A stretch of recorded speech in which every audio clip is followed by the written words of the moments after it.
सजयति सिन्धुर्वदनो देवो यत्पादपङ्कजस्मरणं वासरमणिरिव तमसां राशीन् नाशयति विघ्नानाम्। अर्थ संग्रह की आज की कक्षा में आप सभी का हार्दिक स्वागत है। अर्थ संग्रह में विधि निरूपण चल रहा है। विधि निरूपण में उत्पत्ति विधि का वर्णन होने के बाद अब विनियोग विधि का वर्णन चल रहा है। विनियोग विधि जिसके कि 6 प्रमाण बताए, श्रुति लिंग वाक्य प्रकरण स्थान समाख्या, इनमें प्रकरण प्रमाण चल रहा है। उभयाकांक्षा प्रकरणम ये बताया, इसके 2 भेद हैं, महाप्रकरण और अवान्तर प्रकरण। फल भावना संबंधी जो प्रकरण है उसका महाप्रकरण ऐसा नाम बताया, अर्थात मुख्य भावना से संबंधित जो प्रकरण, और अंग भावना से संबंधित जो प्रकरण वह अवान्तर प्रकरण। इस अवान्तर प्रकरण में जो अंग अवान्तर प्रकरण के अनुसार विनियुक्त होते हैं उनका ज्ञान संदंश के द्वारा होता है। जैसे उदाहरण के लिए बताया कि महाप्रकरण से प्रयाजादि अंग दर्श पूर्णमास के साथ विनियुक्त होते हैं, किंतु अवान्तर प्रकरण के द्वारा उन्हीं प्रयाज आदि के जो अंग हैं अभिक्रमण आदि, वे अवान्तर प्रकरण के द्वारा प्रयाजादि के अंग बनते हैं, प्रयाजादि के साथ जुड़ते हैं। प्रयाजादि के साथ अवान्तर प्रकरण द्वारा अभिक्रमण आदि जब जुड़ते हैं या अंग बनते हैं तो उनका ज्ञान संदंश के द्वारा होता है, क्योंकि संदंश के द्वारा वो प्रयाज के साथ ही जुड़ते हैं, मुख्य याग के साथ नहीं जुड़ पाते। मुख्य याग के साथ न जुड़ पाने में संदंश बाधक है। यदि संदंश न हो तो ये अभिक्रमण आदि अंग प्रयाज से न जुड़कर प्रयाज की तरह ही साक्षात प्रधान से जुड़ने लगे। इसीलिए कहा कि इनका जो अंगत्व है अभिक्रमण आदि में जो प्रयाजाद्य अंगत्व है वह संदंश से ही ज्ञात होता है। तद्भावे अर्थात संदंशा भावे च अविशेषात् अर्थात सामान्यतया यथा प्रयाजाः तथैव एतेपि स्युः अभिक्रमणादयः मुख्य संबंधिनः भवेयुः। अतः सर्वेषां अभिक्रमणादीनां फलभावना कथम भावेन ग्रहण प्रसंगेन, अभिक्रमण आदि जो अंग है प्रयाज की तरह ही वह भी फल भावना की कथम भावाकांक्षा के द्वारा ग्रहित हो जाने से प्रधान के अंग बन जाते हैं। यदि संदंश न हो तो संदंश के द्वारा अभिक्रमण आदि पृथक होकर के प्रयाज के ही अंग बनते हैं।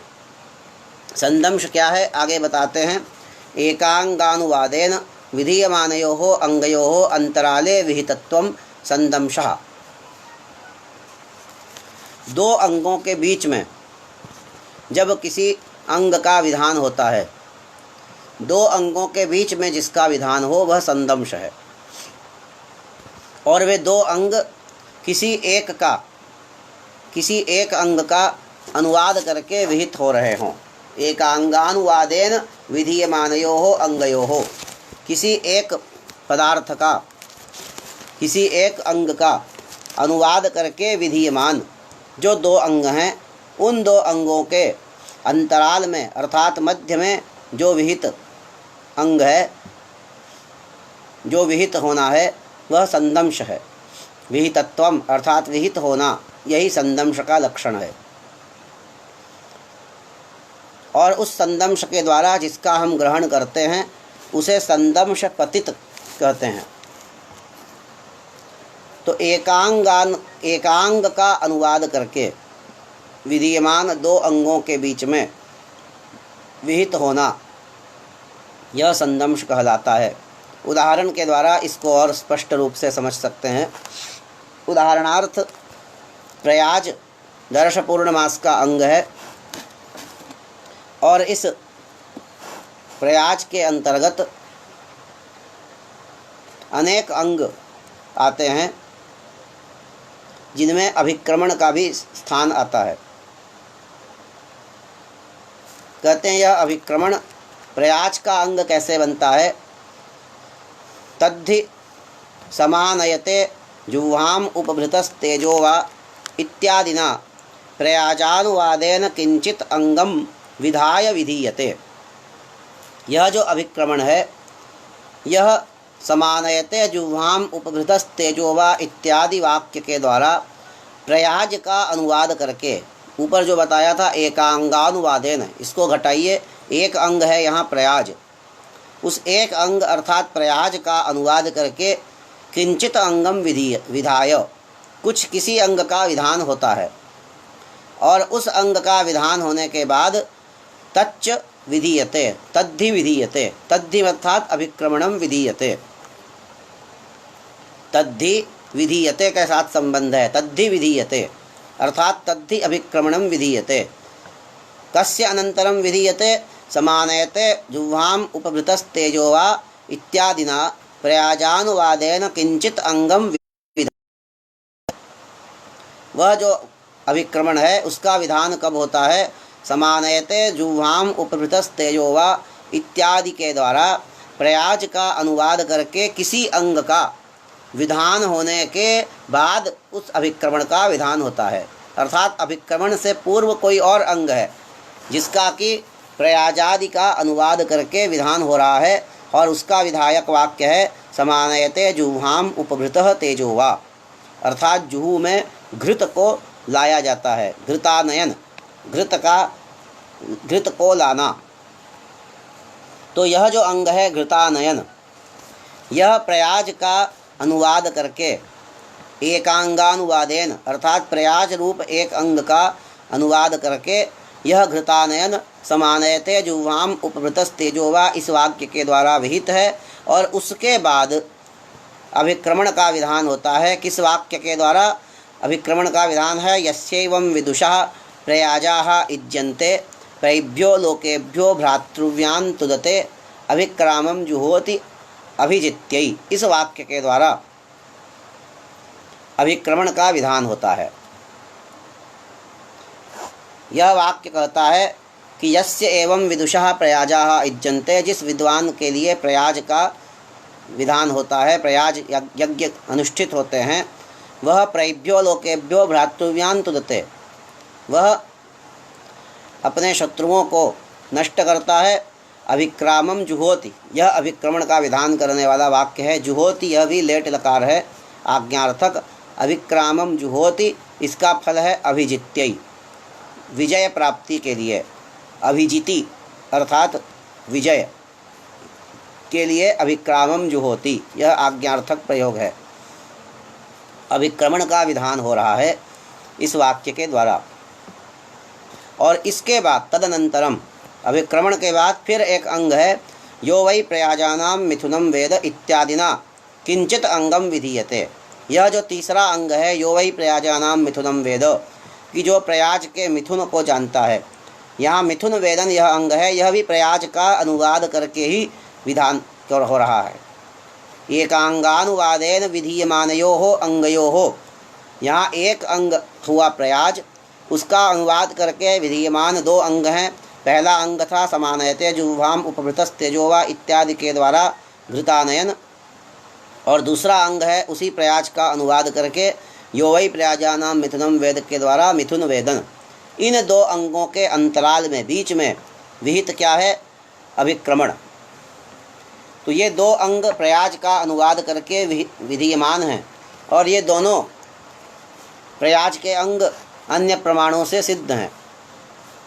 इन दोनों के बीच में विहित अभिक्रमण जो नाम का जो अंग है, अब वह अभिक्रमण इन दोनों के बीच में हो जाने से, जैसे सड़सी से हम किसी पदार्थ को पकड़ते हैं, तो ये दोनों तरफ जो दो पदार्थ हैं घृतानयन और मिथुन वेदन, इनके बीच में आ जाने से यह बीच में फंस गया है, यह साक्षात प्रधान से नहीं जुड़ सकता, इसलिए यह संदंश पतित है। दोनों तरफ इसके संदंश हैं, उसके बीच में यह आ गया है। बीच में आने से इसका अंगत्व प्रयाज के साथ ही हो पाता है, संदंश के कारण अभिक्रमण प्रयाज का ही अंग बनता है।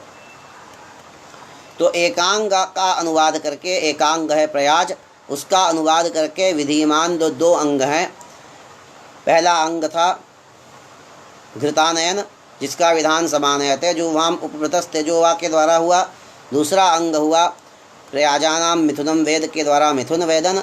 इन दोनों के अंतराल में विहित जो अभिक्रमण है वह यहाँ विहित होना यह संदंश है, और उसके द्वारा यह अभिक्रमण संदंश पतित होकर के यह प्रयाज का अंग बनता है। संदंश के द्वारा यह प्रयाज से ही जुड़ता है, अन्य किसी से प्रधान के साथ साक्षात दर्शपूर्ण मास के साथ नहीं जुड़ता, क्योंकि इसके आगे पीछे जो दो अंग हैं वे प्रयाज के अंग हैं।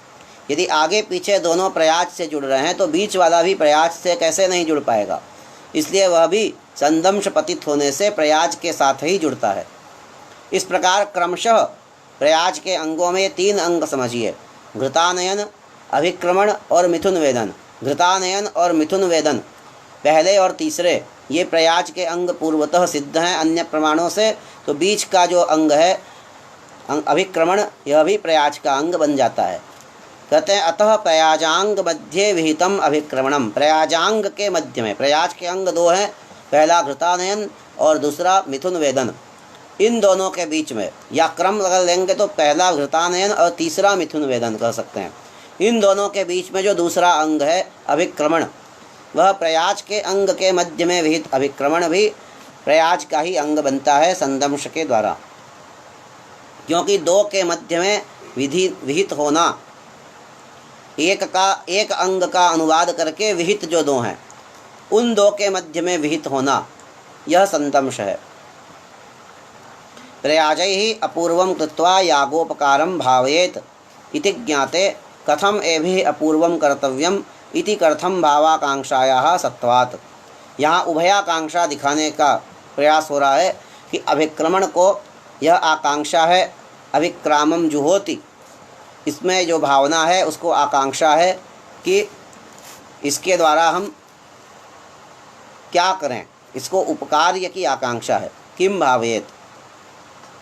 और प्रयाज को कथम भावयेत, यह उपकारक की इति कर्तव्यता की आकांक्षा है, क्योंकि प्रयाजै ही अपूर्वम कृत्वा यागोपकारम भावयेत।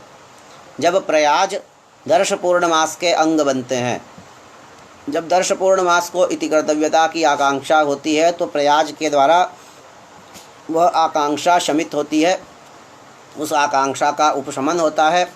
प्रयाज महाप्रकरण के द्वारा दर्श पूर्णमास के जब अंग बन गए तो उन प्रयाजों को भी यह आकांक्षा होती है कि प्रयाजै ही अपूर्वम कृत्वा यागोपकारम भावयेत।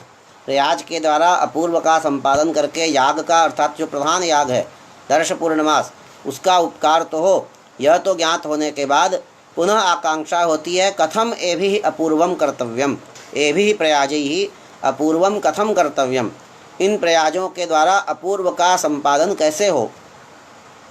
यह जो कथम भावाकांक्षा इन प्रयाजों को भी होती है।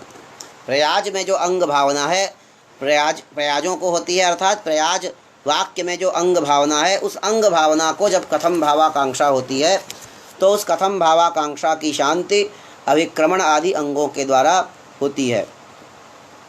यह अभिक्रमण संदंश पतित अथवा संदंश पठित भी कह सकते हैं। संदंश पठित है, साच संदंश पठित, पतित यह शब्द भी आया है।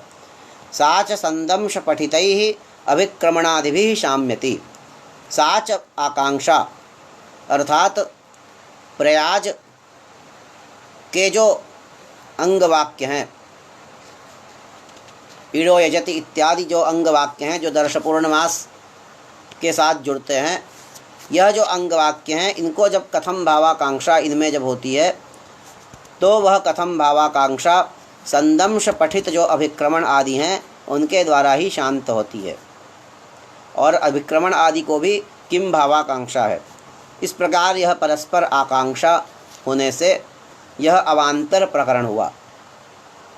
यहाँ कोई यह प्रश्न यदि उठावे कि अंग भावना को कथम भावाकांक्षा क्यों होती है, तो ऐसा कोई नियम नहीं है कि प्रधान भावना को ही कथम भावाकांक्षा हो, अंग भावना क्यों न हो, क्योंकि भावना को जहाँ भी भावना रहेगी, शाब्दी अर्थी भावना, वहाँ दोनों प्रकार की भावनाएं जहाँ भी रहेंगी वहाँ कथम भावाकांक्षा तो होगी ही। साध्य साधन इति कर्तव्यता, ये 3 अंश भावना के हैं। तो जहाँ भी आर्थी भावना है वहाँ पर ये तीन अंश रहेंगे ही। तीन प्रकार की आकांक्षाएं, किम भावयेत, केन भावयेत, कथम भावयेत होगी ही तीनों आकांक्षाएं। इसलिए यदि प्रधान भावना में यह आकांक्षा हो सकती है तो अंग भावना में क्यों नहीं हो सकती। और अंग भावना की आकांक्षा की पूर्ति अभिक्रमण आदि जो संदंश पठित अथवा संदंश पतित यह जो अंग हैं उनके द्वारा शांत होती है। इसीलिए कहते हैं न च अंग भावनाया कथम भावाकांक्षा अभावः। अंग भावना को कथम भावाकांक्षा न हो ऐसा नहीं कहा जा सकता कि कथम भावाकांक्षा का वहाँ अभाव हो, ऐसा नहीं कह सकते, क्योंकि भावना सामान्य होने से, भावनात्व होने से तत्रापि अर्थात अंग भावनायाम अपि तत्संभवात कथम भावाकांक्षा संभवात। भावना सामान्य होने से अंग भावना में भी कथम भावाकांक्षा हो सकती है, जैसे प्रधान भावना में कथम भावाकांक्षा हुई थी। इसलिए अंग भावना की कथम भावाकांक्षा संदंश पठित जो अंग हैं उनके द्वारा शांत होती है। अंग भावना यह निरूपण हो चुका। अवान्तर प्रकरण का निरूपण यहाँ पूर्ण हो रहा है। एक बार अवान्तर प्रकरण थोड़ा कठिन विषय होने से एक बार पुनः इसको समझ लेते हैं। अवान्तर प्रकरण यह बताया कि अंग भावना संबंधी जो प्रकरण है वह अवान्तर प्रकरण है, और अवान्तर प्रकरण के द्वारा जो अंग बनते हैं उनका ज्ञान हमें संदंश से होता है। जैसे दर्श पूर्णमास का अंग प्रयाज आदि यह महाप्रकरण से हो जाने के बाद उस प्रयाज के जो अंग बनते हैं वह अवान्तर प्रकरण से बनते हैं। प्रयाज के अंगों में क्रमशः तीन अंग बताए। पहला घृतानयन, दूसरा जो कि जिसका विधान समानयते जुह्वाम उपभृतस्तेजोवा से हुआ, दूसरा अभिक्रामम जुहोति से अभिक्रमण, और तीसरा यो वै प्रयाजानाम मिथुनम वेद से मिथुन वेदन। इन तीन अंगों में पहला और तीसरा घृतानयन और मिथुन वेदन यह प्रयाज का अनुवाद करके, एक अंग है प्रयाज, लक्षण यदि संदंश का देखें एक अंग हुआ प्रयाज, उसका अनुवाद करके ये दोनों अंग विधीयमान है। अन्य प्रमाणों से इनका प्रयाजांगत्व ज्ञात है। इनके बीच में विहित जो संदंश है, विहित होना ही संदंश का लक्षण है। संदंशः विहितत्वम बताया, विहित होना, दो के बीच में विहित होना। तो यह जो संदंश है दो के बीच में विहित होना, यह विहित होना यह संदंश का लक्षण इसमें आता है। अभिक्रामम जुहोति के द्वारा विहित जो अभिक्रमण है तो उसके बीच में विहित होने के कारण यह संदंश का लक्षण जाने से यह संदंश अथवा संदंश पतित भी इसको कह सकते हैं, संदंश पठित भी कह सकते हैं। इसके बीच में होने से यह प्रयाजादि का अंग बनता है संदंश के द्वारा।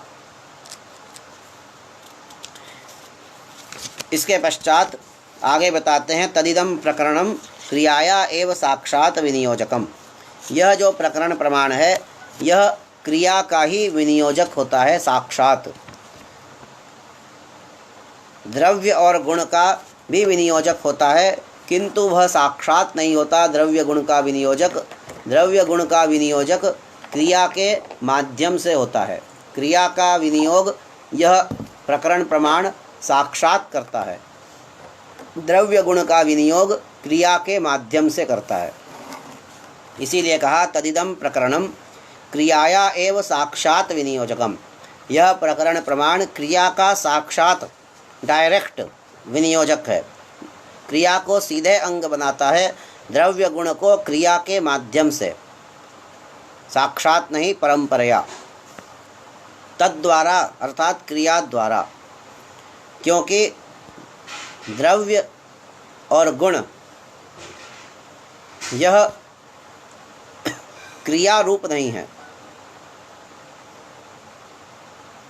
क्रिया रूप न होने से ये सिद्ध पदार्थ हैं। द्रव्य गुण सिद्ध पदार्थों को प्रकरण प्रमाण विनियुक्त नहीं करता। जो साध्य रूप जो पदार्थ हैं जैसे क्रिया, उनका विनियोग कराता है। सिद्ध पदार्थों को क्रिया के माध्यम से ही विनियोग कराता है।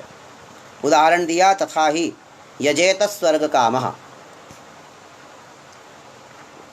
यजेत स्वर्ग कामः इत्यत्र फल भावनायां कथम भावाकांक्षायां सन्निधि पठित अश्रूयमाण फलकम क्रियाजातम उपकारयाकांक्षया इति कर्तव्यतात्वेन अन्वेति। यजेत स्वर्ग काम, यहाँ पर जो फल भावना होती है उस फल भावना में जब कथम भावाकांक्षा होती है तो सन्निधि पठित, पास में ही पठित जो अश्रूयमाण फलक क्रियाजात हैं वह उपकार्य की आकांक्षा से इति कर्तव्यता के रूप में अन्वित होते हैं।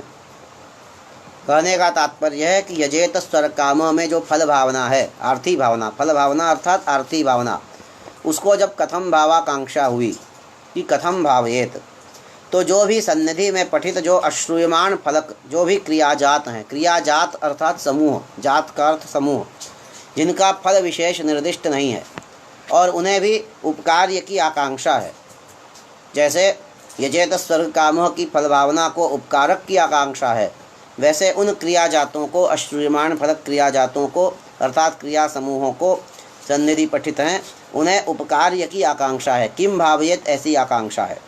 तो यह परस्पर एक दूसरे की आकांक्षा होने से इति कर्तव्यतात्वेन उपकारयाकांक्षया, वह जो क्रियाजात हैं उन्हें उपकार्य की आकांक्षा होने से वे इति कर्तव्यता के रूप में यजेत स्वर्ग कामों के कथम भावाकांक्षा के साथ जुड़ जाते हैं। कहते हैं सामान्यतया लोक में भी पीछे भी यह निरूपण किया गया था आर्थी भावना की इति कर्तव्यता का, जहाँ वर्णन आया कि कर्तव्यता का जो प्रकार है वही इति कर्तव्यता है, करने का तरीका। प्रकारवाची इति शब्द यहाँ पर है। इति शब्द के अनेक अर्थ हैं, यहाँ प्रकारवाचक है। तो किसी वस्तु का प्रकार उस वस्तु से, उस जाति से भिन्न वस्तु नहीं हो सकती। जैसे मनुष्य का प्रकार यदि बताना है तो मनुष्य के प्रकार में देवता, राक्षस, असुर, पशु ये सब नहीं आ सकते। मनुष्य के प्रकार में जब भी आएगा मनुष्य ही आएगा। गऊ के प्रकारों में जब भी आएंगी गऊ ही आएंगी। तो क्रिया के प्रकारों को यदि बताना हो, इति कर्तव्यता अर्थात कर्तव्यता का प्रकार, कर्तव्यता के प्रकारों में कर्तव्यताएं ही आएंगी, क्रियाएं ही आएंगी। क्रिया से अतिरिक्त द्रव्य, गुण आदि पदार्थ, अन्य पदार्थ नहीं आएंगे। इसलिए इति कर्तव्यता के रूप में क्रिया ही अन्वित हो सकती है। यह क्रिया लोक में भी कहते हैं इति कर्तव्यता की जब आकांक्षा होती है, कथम भावाकांक्षा किसी वस्तु की जब होती है तो वहाँ पर इति कर्तव्यता के रूप में क्रिया ही अन्वित होती है। क्रियाया एव लोके कथम भावाकांक्षायाम अन्वय दर्शनात्, लोक में भी कथम भावाकांक्षा होने पर क्रिया का ही अन्वय अर्थात क्रिया का ही संबंध दिखाई पड़ता है। नहीं हस्तेन कुठारेण छिन्द्यात् इत्यत्र कथम भावाकांक्षायाम उच्चार्यमाणो अपि हस्तः अन्वेति, किंतु हस्तेन उद्यम्य निपात्य इति उद्यमन निपाते एव हस्तश्च तद्द्वारैव अन्वेति इति सार्वजनीनम एतत्। किस प्रकार से क्रिया का ही अन्वय इति कर्तव्यता में होता है, इति कर्तव्यता के रूप में होता है कथम भावाकांक्षा होने पर। उदाहरण दिया, हस्तेन कुठारेण छिन्द्यात्। कोई व्यक्ति कहता है हस्तेन अर्थात हाथ से, कुठारेण कुठार के द्वारा, छिन्द्यात् काटना चाहिए, हाथ से कुठार के द्वारा काटो। ऐसा कहने पर छिन्द्यात् यह जो क्रिया है, यह छिन्द्यात् छेदन क्रिया कैसे की जाए, कथम भावयेत, ऐसी जब आकांक्षा होती है, यहाँ जो आर्थी भावना है उसको जब कथम भावाकांक्षा होती है कि यह छेदन क्रिया कैसे करें, क्योंकि छेदन यहाँ साध्य है, शाब्दी, यह छेदन जो है वो साधन है आर्थी भावना का। आर्थी भावना शाब्दी भावना की साध्य है और आर्थी भावना का साधन छेदन है।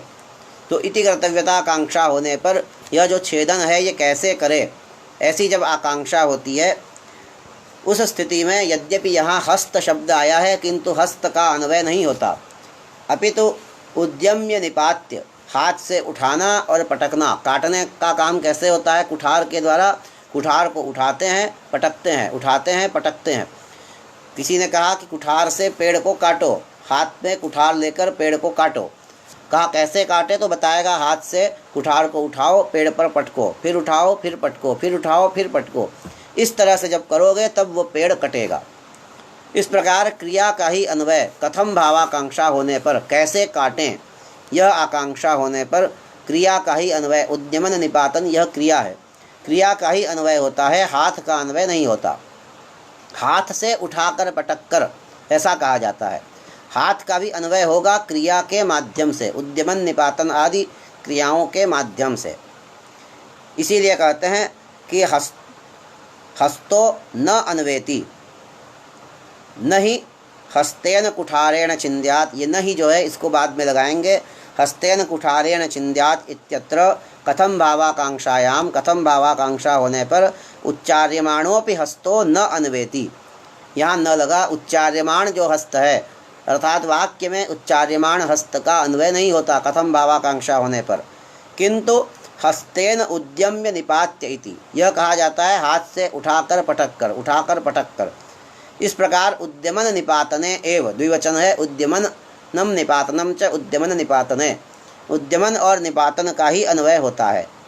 हस्तश्च तद्वारा, अर्थात उद्यमन निपातन द्वारा, उद्यमन निपातन के द्वारा ही, उद्यमन निपातन के माध्यम से ही हस्त का भी अन्वय होता है। हस्तश्च उद्यमन निपातन द्वारेण अन्वेति, अन्वित होता है। इति सार्वजनीनम एतत्, यह बात सार्वजनीन है, सर्वजन सिद्ध है।